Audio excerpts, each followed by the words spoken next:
अंत भला तो सब भला। रोली की शादी उसके माँ बाप एक आलसी लड़के से करा देते हैं। चलो, रोली की शादी हुई और हमने गंगा नहाई। और क्या, बेटियां तो होती ही हैं बोझ। हाँ, पर अब क्या चिंता, उतार तो दिया बोझ तुमने, अब वो लोग समझे। ससुराल में रोली का पति कहता है, देखो, मैं कोई काम नहीं करता, ये बात तुम्हारे मम्मी पापा को बता दी थी मैंने। अब जो किराया आता है दुकान का, उसी से घर का गुजारा करना है। कभी भूल से भी कोशिश ना करना किसी चीज की डिमांड की। क्या मम्मी पापा को पता था कि आप कोई काम नहीं करते? और क्या, बड़ा अच्छे से पता था।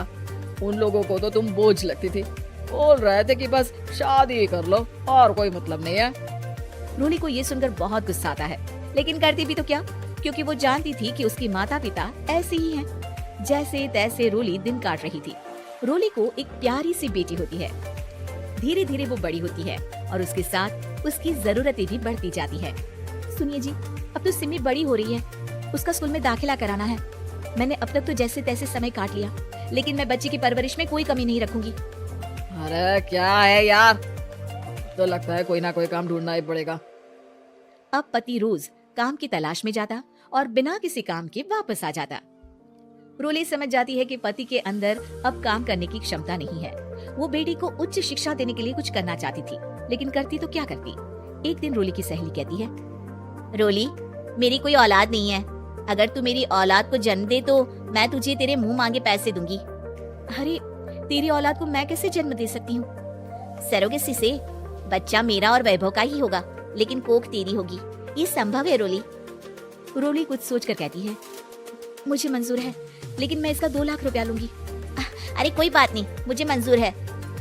रोली खुश हो जाती है कि एक बच्चा पैदा करने का उसे 2 लाख रुपया मिलेगा। वो घर आकर पति को बताती है, वो भी खुश हो जाता है। अब क्या था, डॉक्टर के पास जाकर सहेली का बच्चा रोली की कोख में पलने लगता है। मुझे 20,000 चाहिए मेरे बेटी के एडमिशन के लिए। हाँ हाँ ठीक है, मैं उसके एडमिशन से लेकर सारे खर्चे उसके अकाउंट में डाल रही हूँ। रोली की बेटी का एडमिशन हो जाता है। रोली को लगता है कि वो अब सब कुछ ठीक कर देगी। दिन और महीने आगे बढ़ते हैं। अब एक दिन, एक बात कहूँ जी, काश इस बच्चे को मैं रख पाती। मैं अब इससे काफी जुड़ गई हूँ। अरे यार, पता नहीं किसका बच्चा है, अपने पास है ना अपनी मुन्नी। हाँ, लेकिन अब मैं भी इस बच्चे से जुड़ाव फील करने लगी हूँ। लेकिन मैं ये जानती हूँ कि ये मेरा बच्चा नहीं है। दोनों की जिंदगी ठीक चल रही थी, लेकिन कहते ना कि सुख का पल ज्यादा लंबा नहीं होता।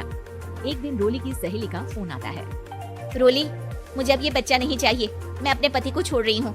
अरे लेकिन मुझे पैसों की जरूरत है, बच्चा तुम्हारा है, मैं क्या करूँगी? सहेली बिना कुछ बोले फोन काट देती है, फोन स्विच ऑफ कर देती है। लेकिन रोली के जीवन का तूफान यही नहीं रुकता। रोली, मैं इतना भार नहीं उठा सकता। आज पढ़ाई का पैसा मांग रही हो, कल को शादी, कॉलेज और पता नहीं क्या क्या। मैं तुम्हें छोड़ रहा हूँ, अपनी बच्ची उठाओ और निकलो इस घर से। अरे पर मैं कर तो रही हूँ ना बच्चे के लिए काम, आप आराम से रहिए ना। क्या काम कर रही हो, देख रहा हूँ मैं।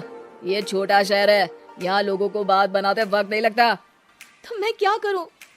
ज्यादा पढ़ी लिखी नहीं हूँ, कैसे घर के खर्चे चलाऊं? और आप तो काम करना ही नहीं चाहते। हाँ, ना चाहता हूँ और ना ही करूँगा। रोली को पति की बात पर काफी गुस्सा आ जाता है। ठीक है, अगर मेरे जीवन में संघर्ष ही लिखा है तो वही सही। इस वक्त पति होने के नाते आपको मेरा साथ देना चाहिए था, लेकिन नहीं, आपने तो इस हाल में मुझे घर से बाहर निकालने की बात कह डाली। देखो, ये सारी फालतू की बातों के लिए वक्त नहीं है मेरे पास। रोली, जिसकी कोख में किसी और का बच्चा था और साथ छोटी सी बेटी, पति का घर छोड़कर रास्ते पर आ जाती है। रोली के पास मायके के सिवा दूसरा कोई रास्ता नहीं होता। अरे रोली कैसी है, कितने दिनों के लिए आई है? हमेशा के लिए माँ। वो माँ को सारी बात बता देती है। ओए लड़की, इतनी हिम्मत का काम कर लिया। अरे ना ना, यहाँ कोई जगह नहीं है। तुम तो अपना बोरिया बिस्तर उठाओ और निकलो यहाँ से। रोली के पास अब मायके का रास्ता भी नहीं बचता।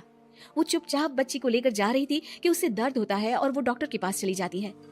और फिर वहाँ वो एक प्यारे से बेटे को जन्म देती है। कितना प्यारा है, कितने अभागे हैं इसके माँ बाप जो इसके पैदा होने पर भी नहीं है। तभी वहाँ डॉक्टर आ जाती है। रोली, बच्चे के पिता तुमसे मिलना चाहते हैं।